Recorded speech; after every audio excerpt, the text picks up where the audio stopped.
వారు ప్రయత్నాలు చేస్తున్నట్టుగా అనేక సందర్భాల్లో చూసాం. రావడమే నాగార్జున యూనివర్సిటీలో ఉన్నటువంటి రాజశేఖర రెడ్డి గారి విగ్రహాన్ని నేలమట్టం చేసినటువంటి సందర్భాలు చూసాం. బాపట్లలో రాజశేఖర రెడ్డి గారి విగ్రహానికి నిప్పు పెట్టినటువంటి పరిస్థితులు చూసాం.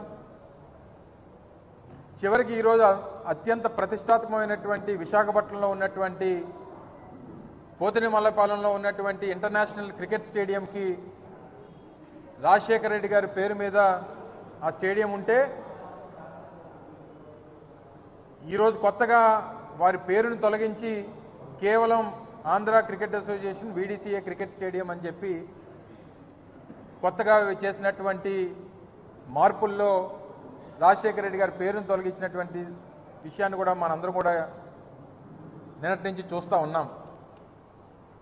మీరు రాజశేఖర రెడ్డి గారి పేరుని గోడల మీద చెరిపేయవచ్చు, లేకపోతే రాజశేఖర రెడ్డి గారి పేరుని విశాఖపట్నంలో సీతకొండని ఆ రోజు వైఎస్ఆర్ కాంగ్రెస్ పార్టీ ప్రభుత్వంలో అభివృద్ధి చేసి అక్కడ వైఎస్ఆర్ గారి పేరు మీద వ్యూ పాయింట్ని ప్రారంభోత్సవం చేస్తే అక్కడ రాజశేఖర రెడ్డి గారి పేరుని చేరిపోయవచ్చు, లేదా హెల్త్ యూనివర్సిటీకి పెట్టినటువంటి రాజశేఖర రెడ్డి గారి పేరుని చేరిపోయవచ్చు. కానీ ప్రపంచంలో ఉన్నటువంటి తెలుగువారి గుండెల్లో ఉన్నటువంటి వైఎస్ఆర్ పేరుని చెరిపేసేటువంటి ఆ అర్హత కానీ చెరిపేసేటువంటి స్థాయి కానీ ఈరోజు ఈ కూటమి పార్టీలకి లేదు అనేటువంటి విషయాన్ని ఈ సందర్భంగా తెలియజేస్తా ఉన్నాం.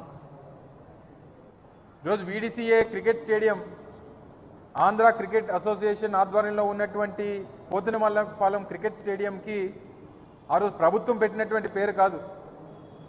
ఆ రోజు ఉన్నటువంటి ఆంధ్ర క్రికెట్ అసోసియేషన్ అధ్యక్షులుగా ఉన్నటువంటి గోకరాజు గంగరాజు గారు, లేదా ఆ రోజు ఉన్నటువంటి కమిటీ 2009 సెప్టెంబర్లో ఆ రోజు రాజశేఖర రెడ్డి గారు హఠాత్తుగా మరణిస్తే తక్షణమే ఆ రోజు నిర్మాణంలో ఉన్నటువంటి లేదా ఆ రోజు నూతనంగా నిర్మించినటువంటి ఆ స్టేడియంకి రాజశేఖర రెడ్డి గారి పేరు పెట్టాలని చెప్పి వారు నిర్ణయం తీసుకొని పెట్టినటువంటిది. దాన్ని ఏ హోదాలో తొలగించారు, ఎందుకు తొలగించారు, లేదా పేరు చూస్తే మీకేమైనా భయమా, వైఎస్ఆర్ బ్రాండ్ చూస్తే మీకేమన్నా మేము రాజకీయం చేయలేమనేటువంటి బాధ ఏమైనా ఉందా మీకు? సో అందుకనే ఈరోజు వైఎస్ఆర్ కాంగ్రెస్ పార్టీ దీన్నే తీవ్రంగా పరిగణిస్తూ వీరు చేస్తున్నటువంటి చర్యల్ని తీవ్రంగా ఖండిస్తూ రేపు ఉదయం 10 గంటలకి స్టేడియం దగ్గర ఒక నిరసన కార్యక్రమాన్ని కూడా నిర్వహించాలని చెప్పి పార్టీ నిర్ణయం తీసుకుంది.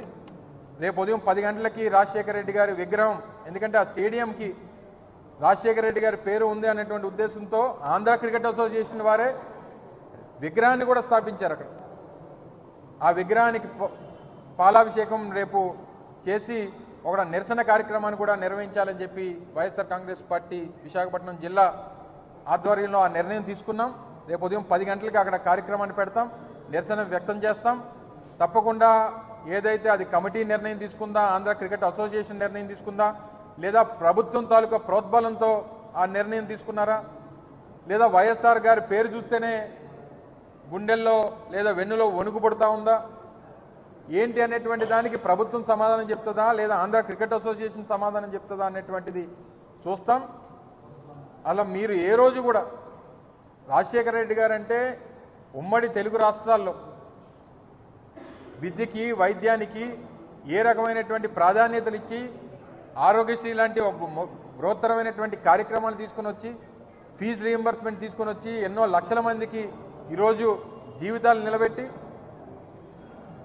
ఇన్ని కార్యక్రమాలు చేసినటువంటి రాజశేఖర రెడ్డి గారి పేరుని ఆ రోజు అనేక సంస్థలు, అనేక అసోసియేషన్స్ ఆ రోజు నిర్ణయాలు తీసుకొని పెట్టినటువంటి పరిస్థితులు ఉన్నాయి. వైఎస్ఆర్ జిల్లాగా ఉన్నటువంటి దాన్ని తీసుకొని వచ్చి మళ్ళీ వైఎస్ఆర్ కడప జిల్లా అని చెప్పి పేరు మార్చారు. వైఎస్ఆర్ రైతు భరోసా కేంద్రాలు ఉంటే దాని పేరు తీశారు. ఆరోగ్యశ్రీ అనేటువంటిది వైఎస్ రాజశేఖర రెడ్డి గారి పేటెంట్, అది దాని పేరు మార్చారు. నూతనంగా రాష్ట్రంలో 17 మెడికల్ కాలేజీలు నిర్మించాం జగన్మోహన్ రెడ్డి గారి హయాంలో. దానికి వైఎస్ఆర్ మెడికల్ కాలేజీలు పేర్లు పెట్టాం. ఎంతో ప్రతిష్టాత్మకమైనటువంటి డాక్టర్ బాబాసాహెబ్ అంబేద్కర్ గారి 165 అడుగుల విగ్రహాన్ని విజయవాడ నడిబొడ్డుని స్థాపించి దాన్ని జగన్మోహన్ రెడ్డి గారు ప్రారంభిస్తే దాని మీద జగన్మోహన్ రెడ్డి గారి పేరును తొలగించారు. మీరు గోళ్ల మీద ఉండే పేర్లు చెరిపివచ్చు,